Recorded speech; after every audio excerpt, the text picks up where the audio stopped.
गायरान जमीन आणि त्याच्यावरची अतिक्रमणं हा एक अत्यंत महत्वाचा आणि ज्या लोकांची अशी अतिक्रमणं आहेत त्यांच्याकरता अत्यंत जिव्हाळ्याचा विषय आहे. कोणताही मनुष्य कोणत्याही अडचणीत एकदा सापडला, की त्याला त्या अडचणीतनं बाहेर सुटण्याची एक आस लागून राहिलेली असते किंवा ओढ लागून राहिलेली असते. आणि बरेच वेळेला या आशेचा किंवा या ओढीचा गैरवापर बरेचसे भामटे लोक करत असतात. म्हणजे तुम्ही ज्या समस्येमध्ये अडकलेले आहात, त्या समस्येचा उतारा किंवा त्या समस्येवरचा उपाय माझ्याकडे आहे, असं मी जेव्हा तुम्हाला सांगतो, तेव्हा तुमच्या तर्कबुद्धीला थोडंसं तुम्ही बाजूला ठेवता आणि कोणावरही पटकन भोळा विश्वास ठेवता. मध्यंतरी माझ्याकडे काही असे पक्षकार आले होते, की त्यांचं गायरान जमिनीवर अतिक्रमण होतं. ते अतिक्रमण नियमित करून देतो म्हणून काही भामटे त्यांना म्हणत होते आणि त्या भामट्यांना त्यांनी बऱ्यापैकी रक्कम दिली होती आणि त्याचं पुढे काही झालंच नव्हतं. मग याबाबत नेमकं तथ्य काय आहे? असं खरंच होऊ शकतं का? होऊ शकत असेल तर कसं होऊ शकतं? या संदर्भात माहिती घेण्याकरता ते माझ्याकडे आले होते. आणि या प्रकरणामध्ये मला वाटतं साधारण 12-14 वर्षापूर्वीच सर्वोच्च न्यायालयाने एक अतिशय स्पष्ट निकाल दिलेला आहे. आणि त्या अनुषंगाने तेव्हाच मला वाटतं 2011च्या सुमारास राज्य सरकारने एक स्वतंत्र शासन निर्णय सुद्धा काढलेला आहे. आता त्या शासन निर्णयाचं नाव काय आहे? तर सार्वजनिक वापरातील जमिनी, गायरान जमिनी इतर प्रयोजनासाठी वापरण्यावर निर्बंध घालण्याबाबत व अतिक्रमणे निष्कासित करण्याबाबत. अतिक्रमणे निष्कासित करण्याबाबत आहे, नियमित करण्याबाबत नाही. या शासन निर्णयामध्ये सर्वोच्च न्यायालयाच्या जगपाल सिंग व इतर विरुद्ध पंजाब राज्य व इतर ह्या निकालाचा उल्लेख केलेला आहे. आणि त्या निकालामध्ये सर्वोच्च न्यायालयाने काय म्हटलं ते दिलेलं आहे, ते आपण वाचूया. शतकांपासून गावाच्या ताब्यात असलेल्या सार्वजनिक वापरातील जमिनी व गायरान जमिनी गावकऱ्यांच्या विविध उपयोगात आहेत.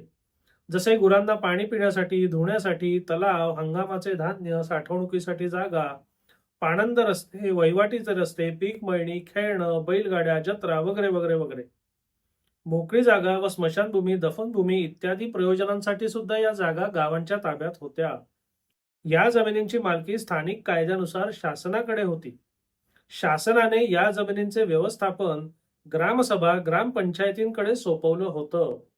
या जमिनीचे सार्वजनिक वापरासाठीच्या जमिनी म्हणून असलेले स्थान अबाधित राखण्यासाठी त्यांना अहस्तांतरणीय वर्ग देण्यात आला होता. असे असले तरी अपवादात्मक परिस्थितीत काही जमीन भूमिहीन शेतमजूर, अनुसूचित जाती जमातीच्या व्यक्तींना देणे अनुज्ञेय होते, यात शंका नाही. मात्र हे अगदी अपवादात्मक परिस्थितीतच करणे अपेक्षित होते.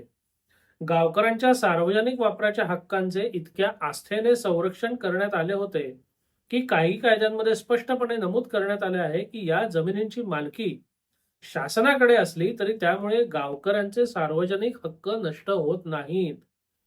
मात्र स्वातंत्र्यानंतर समाजकंटक लोकांनी बाहुशक्ती, धनशक्ती, राजकीय शक्तीद्वारे मोठ्या प्रमाणावर सार्वजनिक जमिनी हडप केल्याचे आढळून आले आहे.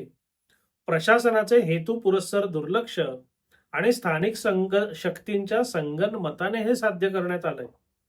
सबब सर्व राज्य शासनांनी शासकीय गायरान, गुरचरण व ग्रामस्थांच्या सार्वजनिक सोयी सुविधांसाठी असलेल्या जमिनीवरील अतिक्रमण तत्काळ निष्कासित करून सदर जमिनी लोकांच्या सार्वजनिक उपयोगासाठी संबंधित ग्रामपंचायतीकडे सुपूर्त करण्याबाबत तत्काळ कारवाई करण्याकरता विशेष कृती कार्यक्रम तयार करावा.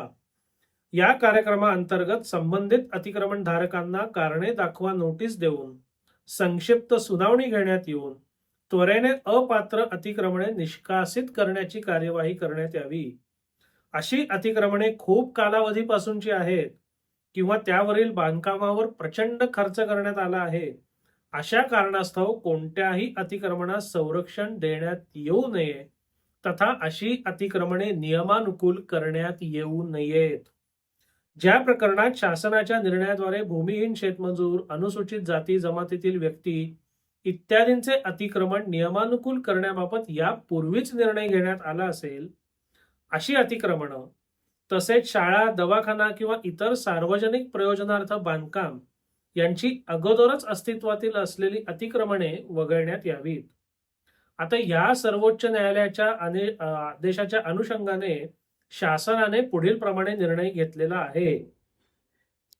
सर्वोच्च न्यायालयाने दिलेल्या निर्णयाच्या अनुषंगाने शासन असे आदेश देत आहे की वरील नमूद केलेल्या प्रयोजनांव्यतिरिक्त गायरान, गुरचरण व गावच्या सार्वजनिक वापरातील जमिनीवरील अन्य प्रयोजनांसाठी झालेली अतिक्रमणे तथा अनधिकृत बांधकामे फार जुनी असली, त्याच्यावर फार खर्च केला असला तरी तत्काळ निष्कासित करण्याची कार्यवाही संबंधित स्थानिक स्वराज्य संस्था यांनी विशेष कृती कार्यक्रम तयार करून करावी.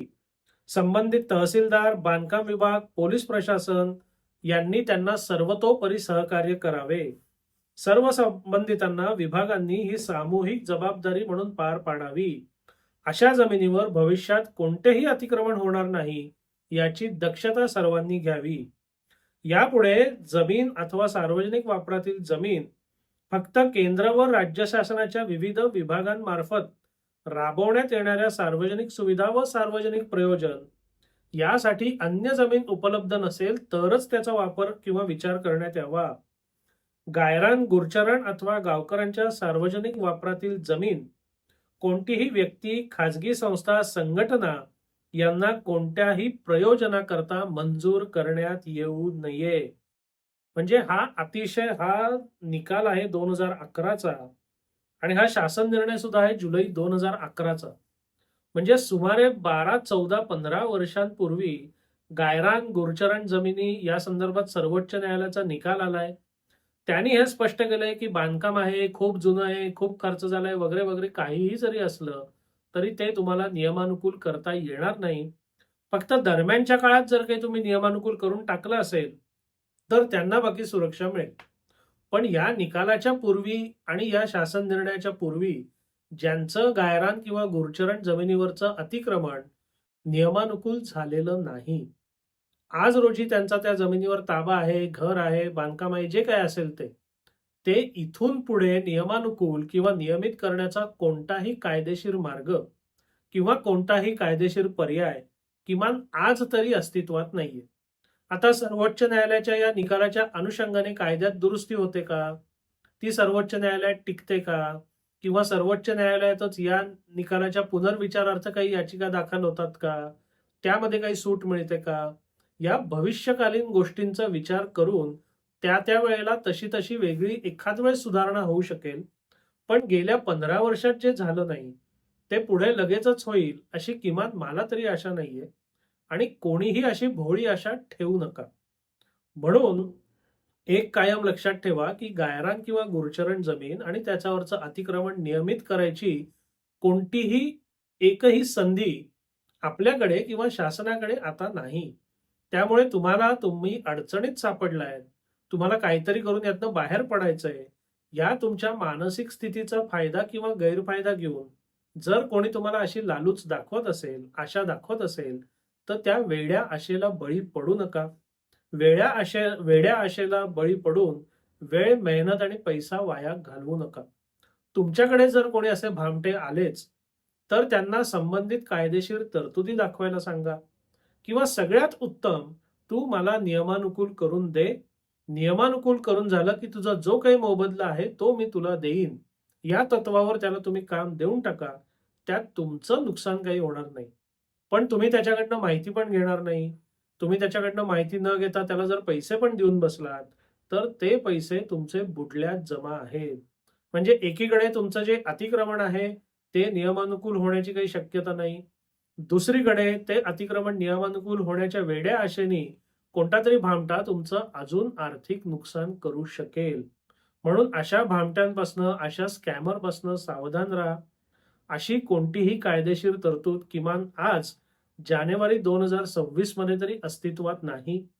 पुढे जर अशी कोणती कायदेशीर तरतूद अस्तित्वात आली तर त्याबद्दल मी निश्चित माहिती देईन आणि तुमच्याकडे जे कोण असे प्रस्ताव घेऊन येतील त्यांना सुद्धा तुम्ही स्पष्ट विचारा की हे नक्की तू कोणत्या तरतुदीने करणार आहेस, ती तरतूद मला दाखव किंवा तू तुझ्या खर्चाने कर आणि मग मी तुला सगळे पैसे देतो. या दोनपैकी कुठलाही एक पर्याय तुम्ही निवडलात तर तुम्ही नुकसानापासून आपोआप आपली बचत कराल किंवा संरक्षण तुमचं आपोआप होईल.